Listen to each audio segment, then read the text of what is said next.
नमस्कार दोस्तों, मेरा नाम दीपक सिंह है और आज मैं अपने यूट्यूब चैनल जब हमारे जीएफ के माध्यम से आप लोगों को बताऊंगा कि हमारे यहाँ उत्पादन के कौन कौन से क्षेत्र हैं और भारत की जीडीपी में कितना उनका परसेंटेज मायने रखता है और कहाँ पे हमें सबसे ज़्यादा प्रॉफिट होती है।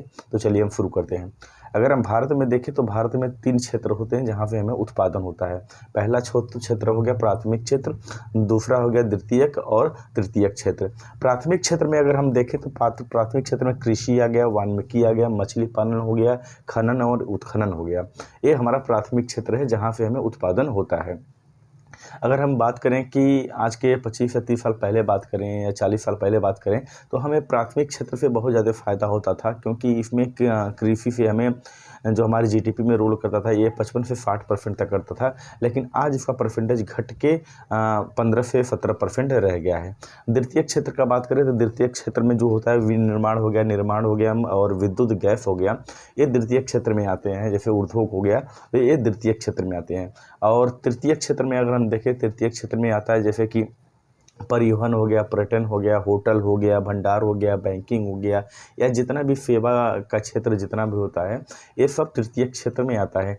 लेकिन अगर आज हम बात करें कि पहले की अपेक्षा आज हमें कहाँ से उत्पादन या ज़्यादा हमारी जीडीपी में ग्रोथ कहाँ से होता है, कहाँ से हमें ज़्यादा धन की प्राप्ति होती है, तो हमें तृतीय क्षेत्र से फ़ायदा होता है। जैसे सेवा निर्माण सेवा से हो गया, निर्माण से हो गया और जो भी पर्यटन हो गया, यहाँ से हमें सबसे ज़्यादा फ़ायदा होता है। तो हमारे जीडीपी में आज देखिए तो यहाँ का परसेंटेज बहुत ज़्यादा है जिससे हमें फ़ायदा होता है।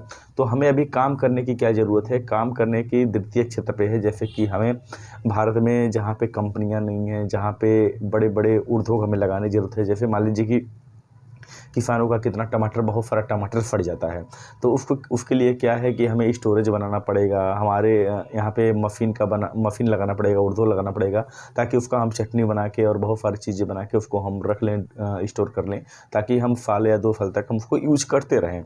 तो ये हो गया कि उद्योग के क्षेत्र में अगर हम ऐसा करते हैं तो आगे चल के इसका हमें फ़ायदा मिलेगा, हमारे किसानों को फ़ायदा मिलेगा और हमारी इकोनॉमिक डेवलप होगी।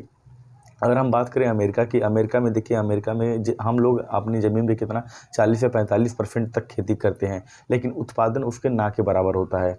वहीं अमेरिका में देखिए तो 5 से 6% ज़मीन पे वो खेती करते हैं, लेकिन हमारे यहाँ उसका कई गुना उत्पादन करते हैं।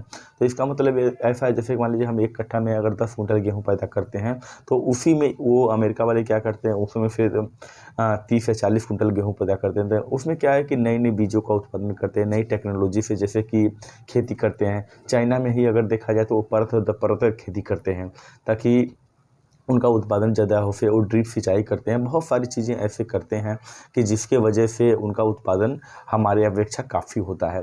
तो भारत में भी ऐसी टेक्नोलॉजी की ज़रूरत है और हम लोग अगर ऐसी टेक्नोलॉजी यूज करते हैं और बहुत सारी चीज़ हमें ऐसी सुविधा मिलती है, तो हम लोग बहुत जल्दी ही अपनी इकोनॉमी को बहुत ऊपर ले जाएंगे। आज भी देखिए हमारी अर्थव्यवस्था जो है 5वीं पे आ गई है। तो ऐसे हम लोग अगर करते हैं तो हम दूसरी या तीसरी पे बहुत जल्द ही पहुंच जाएंगे।